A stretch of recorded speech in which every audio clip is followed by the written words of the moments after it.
नमस्कार साथियों, IFMS 3.0 पे प्रत्येक डीडीओ को कौन कौन से काम करने हैं इस वीडियो में हम संक्षेप में जानेंगे। तो सबसे पहले हम IFMS 3.0 को लॉगिन कर लेते हैं। IFMS 3.0 का जो ये होम पेज है, इसमें आपको राइट साइड में ये लिंक मिलेगा। यहाँ पे इस लिंक पे आप क्लिक करें और उसके बाद में SSO ID, जो डीडीओ की SSO ID है, उससे आप इसको लॉगिन कर लें। डीडीओ की SSO ID से लॉगिन करने पर आपको इस तरह का इंटरफेस दिखेगा, जिसमें एक एक्सेस वर्क स्पेस है और एक है एक्सेस एम्प्लॉय सेल्फ सर्विस। तो यहाँ पे आपको एक्सेस वर्क स्पेस पे क्लिक करना है, क्योंकि डीडीओ संबंधी कार्य करना है और एम्प्लॉय के स्वयं से संबंधित कार्य करना हो तो ये एम्प्लॉय सेल्फ सर्विस का आपको क्लिक करना है। तो चूँकि यहाँ पे हम डीडीओ का कार्य कर रहे हैं तो यहाँ पे एक्सेस वर्क स्पेस को आप क्लिक करेंगे। तो यहाँ पे आपको डेस्क शो होगी, तो डेस्क 2 पे आप क्लिक करेंगे और डेस्क 2 पे क्लिक करने पर आपको डीडीओ का ये नीचे रोल मिलेगा और इसको आप नीचे दोबारा से क्लिक करेंगे। ध्यान दें, यहाँ पे डेस्क 2 पे क्लिक करना है और उसके बाद में नीचे जो डीडीओ का खुला है वर्क स्पेस, इसको आप तीर जो है इसके ऊपर क्लिक करेंगे तो ये डीडीओ का जो वर्क स्पेस है वो यहाँ पे खुल जाएगा। अब इसमें आपको एम्प्लॉय मैनेजमेंट जो टैब है डिसबर्समेंट इंजन में, इसको आपको क्लिक करना है, एम्प्लॉय मैनेजमेंट को। तो एम्प्लॉय मैनेजमेंट को क्लिक करने पर आपके सामने ये इंटरफेस आएगा और इसमें आपको सारे ये यहाँ my task list, employee management, my task list को आप अभी ओपन करोगे तो इसमें कुछ शो नहीं होगा। और एम्प्लॉय मैनेजमेंट में आपको यहाँ पे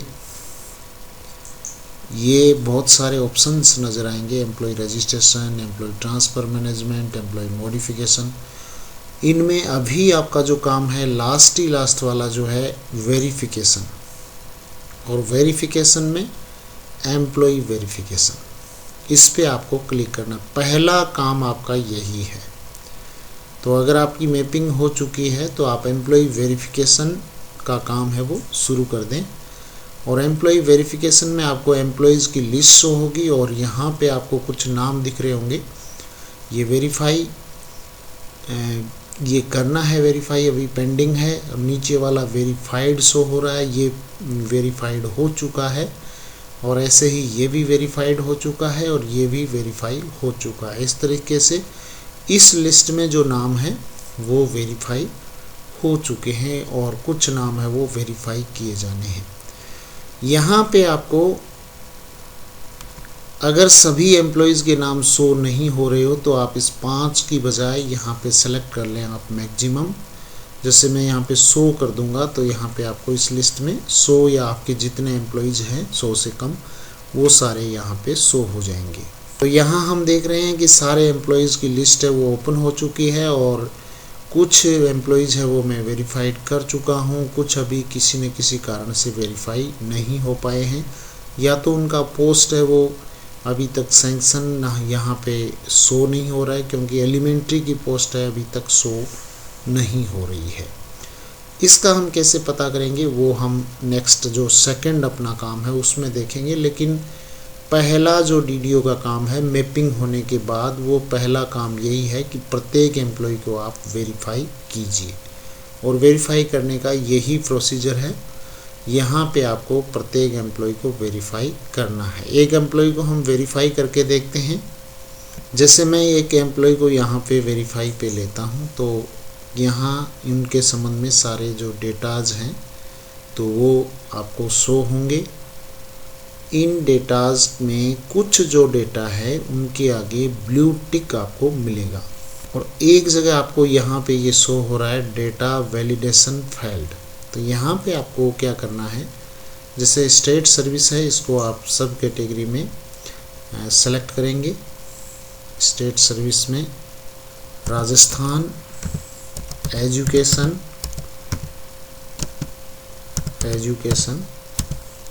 सर्विस, इसको सेलेक्ट कर लेंगे। और इसमें डेजिग्नेशन आपको लेक्चरर सेलेक्ट करना है, school lecturer in humanities, arts संकाय के हैं तो उनको लेक्चरर इन ह्यूमैनिटीज सेलेक्ट कर लीजिए। गेजेटेड हो गया। Parental department of education department कर लीजिए। और उसके बाद में ये आपके पोस्ट है वो लेक्चरर व्याख्याता स्कूल शिक्षा, ये यहाँ पे सेलेक्ट हो चुका है। ये जो ब्लू टिक आपको दिख रहे हैं, ये ब्लू टिक आप लगे रहने दीजिए, इनको हटाइएगा नहीं। और उसके बाद में आप इसको नीचे स्क्रॉल करेंगे तो यहाँ पे आपको सबमिट का ऑप्शन शो होगा, ये सबमिट का ऑप्शन। और इधर इज़ वेरीफाइड, इसको यस कर दीजिए, यस है ऑटोमेटिक इस पे आया हुआ, आपको इसको सबमिट करना है।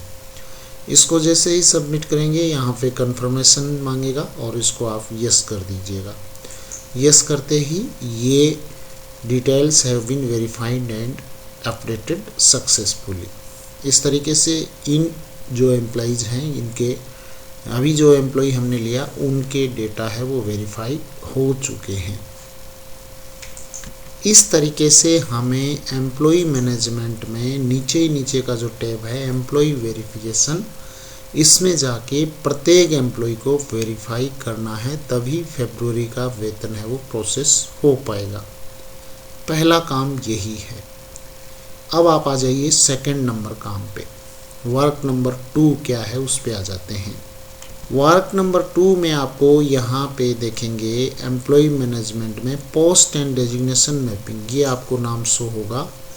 और पोस्ट एंड डेजिग्नेशन अवेलेबिलिटी, इसको आप चेक कीजिए।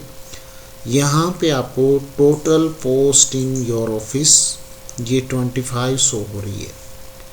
और इसमें टीचर के जैसे यहाँ पे 6 पोस्ट है और ऑक्यूपाइड 6 है, 6 को यहाँ पे पोस्ट एलोकेशन किया जा चुका है। और उसके बाद में सीनियर टीचर के 5 है, उसमें से 3 को ऑक्यूपाइड किया जा चुका है, 2 रिमेनिंग है। और लेक्चरर स्कूल एजुकेशन, इसमें भी टोटल पोस्ट 4 है और ऑक्यूपाइड है वो 2 है और 2 रिमेनिंग है। उसके बाद में यहाँ पे टीचर की फिर से 3 है, उसमें से 2 ऑक्यूपाइड है। ऐसे आपको प्रत्येक जो यहाँ पे पोस्ट है उसको आपको किस तरह से एलोकेट करना है वो आप पोस्ट एलोकेशन में जाएंगे तब देखेंगे। तो मैं यहाँ पे पोस्ट एलोकेशन को क्लिक करता हूँ। पोस्ट एलोकेशन करते ही आपको यहाँ पे ये एम्प्लॉयज़ की लिस्ट दिखाई देगी और इसमें आपको आगे पेंसिल का निशान दिखेगा, वहाँ से आपको पोस्ट है वो एलोकेट करना है। जैसे यहाँ पे इस एम्प्लॉय के यहाँ जैसे लेक्चरर स्कूल एजुकेशन है तो इसको करके और आप यहाँ पे एलोकेशन पे क्लिक कर देंगे तो ये एलोकेट हो जाएगी। तो इस तरीके से प्रत्येक जो एम्प्लॉइज हैं उनकी आपको पोस्ट एलोकेट करनी है। पोस्ट एलोकेट के बिना उस कार्मिक का वेतन बनना संभव नहीं हो सकेगा, क्योंकि जितनी पोस्ट सैंक्शन है उतनी ही पोस्ट का वेतन है वो बनेगा। तो दूसरा काम आपका पोस्ट एलोकेशन का है। अगर गलती से आपको पोस्ट आपने गलत एलोकेट कर दी तो उसको डी एलोकेट करने का भी ऑप्शन है। यहाँ पे आप देख रहे हैं पोस्ट डी एलोकेशन, तो यहाँ ये जो एलोकेट आपने कर रखे हैं ये सारे यहाँ पे शो हो रहे हैं और इनको आप यहाँ से डी एलोकेट करके और दोबारा से पोस्ट एलोकेट कर सकते हो। तो पहला काम तो था एम्प्लॉय वेरिफिकेशन का और दूसरा काम ये पोस्ट एलोकेशन का। अब उसके बाद में अगला काम क्या है वो हम देखते हैं। 3 नंबर कार्य है वो कार्य है आपको सैलरी का जो यहाँ पे ऑप्शन मिलेगा। यहाँ आप देखेंगे एम्प्लॉय सैलरी का जो ऑप्शन है ये बिल्स इसमें आएगा और इस ऑप्शन में आपको सैलरी प्रिपरेशन में आप जब जाएंगे तो स्टार्ट और स्टॉप सैलरी का ऑप्शन है। तो जिन एम्प्लॉइज़ की सैलरी आपके यहाँ फरवरी से नहीं बननी है उनको आप स्टॉप सैलरी में जाके उनकी सैलरी है वो स्टॉप कर दीजिए। यहाँ पे आपको सभी एम्प्लॉइज़ की लिस्ट दिखाई देगी और उनमें से जिनकी भी सैलरी स्टॉप करनी है तो आगे ये ब्लू में आपको स्टॉप सैलरी का दे रखा है, इसको आप क्लिक करेंगे तो आपसे रीजन मांगा जाएगा और इसको आप सबमिट करेंगे तो ये सैलरी है वो स्टॉप हो जाएगी। तो इस तरीके से आपको जिनकी सैलरी किन्हीं कारणों से नहीं बनाई जानी है उनकी सैलरी है वो स्टॉप कर दी जाएगी। उसके बाद में अब हम 3 काम संपन्न कर चुके हैं। पहला काम एम्प्लॉय वेरिफिकेशन का, दूसरा काम पोस्ट एलोकेशन का अब हमें देखना है प्रत्येक एम्प्लॉइज़ के जो मंथली पे है उसका डेटा चेक करना है। वो डेटा आप कहाँ चेक करेंगे, उसके लिए भी आपको एम्प्लॉय मैनेजमेंट में आना होगा।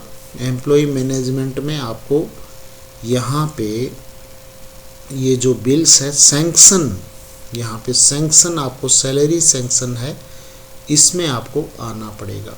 और सैलरी सैंक्शन में आपको दोनों तरह के ऑप्शन मिलेंगे। आप अलाउंस भी ऐड कर सकेंगे और आप डिडक्शन भी ऐड कर सकेंगे। अलाउंस आप बल्क में भी ऐड कर सकते हैं, अलाउंस आप इंडिविजुअल भी यहाँ पे ऐड कर सकते हैं। डिडक्शन आप इंडिविजुअल भी ऐड कर सकते हैं और डिडक्शन आप बल्क में भी ऐड कर सकते हैं। तो आप अपने जो एम्प्लॉइज़ हैं उनके डेटा आप चेक करके और यहाँ पे अपडेट करना हो तो आप अलाउंस भी अपडेट कर सकते हैं और डिडक्शन भी अपडेट कर सकते हैं। दोनों का तरीका सेम है।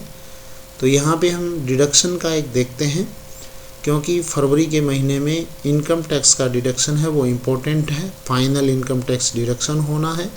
तो यहाँ पे आप किस तरह से उसको अपडेट करेंगे। तो डिडक्शन सैंक्शन इंडिविजुअल को मैं ओपन करता हूँ। यहाँ पे हम ओपन करेंगे तो सारे एम्प्लॉइज़ हैं उनकी लिस्ट शो होगी। ये जब लिस्ट शो हो तो यहाँ पे जो एम्प्लॉई आईडी शो हो रही है, यहाँ पे आप एम्प्लॉई जो मंथली पे है उसको आप इस आईडी पे क्लिक करके देख सकते हो कि इस एम्प्लॉई की बेसिक पे कितनी है, डीएनएस अलाउंसेस कितना है, एचआरए कितना है और deduction SI premium bonus GPF 2004 और आरजीएचएस ये कितना है और नेट सैलरी कितनी है। इसको आप जनवरी से मिलान कर लें। किसी प्रकार की विसंगति हो तो आपको किस प्रकार से चेंज करना है, डिडक्शन किस प्रकार से चेंज करना है। अभी हमने डिडक्शन के पार्ट को खोल रखा है। तो डिडक्शन में जैसे यहाँ पे इस 1 नंबर एम्प्लॉय के आपको डिडक्शन इनकम टैक्स ऐड करना है तो यहाँ पे इनिशिएट में आ जाइए और इनिशिएट में आके हमने नीचे स्क्रॉल किया तो आपको यहाँ पे जितने भी डिडक्शन है वो यहाँ पे शो होंगे। और ये डिडक्शन यहाँ पे ये डिलीट करने का ऑप्शन है, एडिट करने का या अपडेट करने का ऑप्शन नहीं है। इसलिए आपको किसी भी डिडक्शन को अपडेट करना हो तो पहले आपको उसको डिलीट करना होगा, उसके बाद ही वो जो डिडक्शन है वो अपडेट हो पाएगा। तो यहाँ पे हम इनकम टैक्स को जोड़ना चाह रहे हैं, तो इनकम टैक्स जोड़ना चाह रहे हैं क्योंकि यहाँ पे डिडक्शन में जुड़ा हुआ नहीं है। तो हम ऐड डिडक्शन में जाएंगे और यहाँ पे ऐड डिडक्शन में आपको मंथली यानी रिकरिंग और नॉन रिकरिंग दोनों टाइप दे रखे हैं। तो मंथली यानी कंटिन्यूस आपको ये डिडक्शन रखना है तो इसको आप इस पे क्लिक करोगे रिकरिंग पे, और नॉन रिकरिंग 1 टाइम आपको डिडक्शन करना है तो यहाँ पे इस पे 2 नंबर पे करोगे। तो फरवरी के वेतन से इनकम टैक्स काटा जाना है। डिडक्शन नेम आपको यहाँ से सर्च कर लेना है, इनकम टैक्स ये हमने सर्च कर लिया और उसके बाद में आप कितना काटना चाहते हैं वो यहाँ पे आप सेलेक्ट कर लीजिए। जैसे 500 रुपये टैक्स बन रहा है फाइनल वित्तीय वर्ष 2023-24 का, तो यहाँ पे आप 500 रुपये ऐड कर देंगे। ऐड करते ही यहाँ पे आपके रिक्वेस्ट जनरेट हो जाएगी। ये जो रिक्वेस्ट जनरेट हुई है यहाँ पे ये आपको यहाँ पे शो हो रही है। ये रिक्वेस्ट आप ऐड डॉक्यूमेंट में आप अदर कीजिए, उसके बाद में डिस्क्रिप्शन में आप इनकम टैक्स लिखिए और उसके बाद आप चूज फाइल, यहाँ पे आप आयकर गणना प्रपत्र है वो अपलोड कर सकते हैं पीडीएफ के रूप में। ऐड रिमार्क आप कर सकते हैं और उसके बिना भी इनकम टैक्स में आपको अगर नहीं ये डॉक्यूमेंट अपलोड करना चाहें तो इसके बिना भी यहाँ पे अपडेट हो सकता है। तो इसको आप जैसे ही सबमिट करेंगे तो हम यहाँ पे सबमिट कर देते हैं और कंफर्मेशन चाहेगा, इसको यस कर देंगे और ये यहाँ पे सक्सेसफुल हो चुका है। तो इस तरीके से हमने यहाँ पे डिडक्शन को अपडेट कर दिया। अब हम वहाँ पे चेक करेंगे कि इनका वापस जो डिडक्शन है वो 500 रुपये वहाँ पे इनकम टैक्स जुड़ा या नहीं। तो हम वापस वहीं पे जाते हैं यहाँ पे आप पाएंगे कि यहाँ पे 500 रुपये इनकम टैक्स का डिडक्शन है वो ऐड हो चुका है। तो इसी तरीके से जैसे मान लो यहाँ पे ऊपर वाले जो डिडक्शन है उनमें चेंज हो तो भी यही तरीका रहेगा, आपको डिलीट करके दोबारा से ऐड करना होगा। तो ये मुख्य रूप से जो अभी तक की जो ट्रेनिंग्स हुई है उसके बारे में मुख्य रूप से जो बातें थी, 4 जो काम है आपको यहाँ पे करने हैं उनके बारे में मैंने प्रयास किया है जानकारी देने का। ये वीडियो अगर आपको अच्छा लगा हो तो इसको शेयर करें, और इसके संबंध में आपका कोई प्रश्न हो तो आप निश्चित रूप से कमेंट बॉक्स में लिखें, और आप बार बार इन टैब्स का हैंड्स ऑन करें, बार बार इनको ओपन करके देखें। आपको सारे टैब्स पे मैनेजर वाले यहाँ पे नज़र आ जाएंगे, और किसी प्रकार से चिंतित होने की आवश्यकता नहीं है। बड़ा ही इजी ये सिस्टम IFMS 3.0 पे हुआ है। इसको आप और अच्छे ढंग से पे मैनेजर की बजाय भी सरल तरीके से कर पाएंगे। अभी नया सिस्टम है इसलिए आपको एक बार हो सकता है कि इसमें थोड़ा आपको अटपटा लगे, लेकिन समय के साथ में ये आपको पे मैनेजर की बजाय और ज़्यादा आसान लगेगा। तो आज के लिए बस इतना ही। 4 काम आपको करने हैं, employee verification, post allocation, start stop salary उसको चेक कर लेना, और लास्ट में आपको एम्प्लॉय जो पे डिटेल है उसको चेक करके और इसको जिस रूप में आप फरवरी की सैलरी चाहते हैं उस रूप में सेट करके छोड़ देना। तो इस तरीके से जब ऑटो बिल जनरेट होंगे तो बिल्कुल सही होंगे। एम्प्लॉय वेरिफिकेशन के बिना बिल है वो जनरेट नहीं होने, और डिडक्शन का आपको विशेष रूप से ध्यान रखना है। अलाउंसेज भी सही रहना चाहिए। तो मुख्य रूप से वही काम है जो पे मैनेजर पे थे, कुछ नया काम नहीं है। केवल वो जो डेटा थे पे मैनेजर पे वो यहाँ पे माइग्रेट हुए हैं, उनको आपको अप्रूव करना है, उनको वेरिफिकेशन करना है उनका, और उनका वेरिफिकेशन होने के बाद में इनका वेतन बिल है वो IFMS 3.0 से बनने लग जाएगा। तो आज के लिए बस इतना ही। Thank you very much. जय हिंद, जय भारत।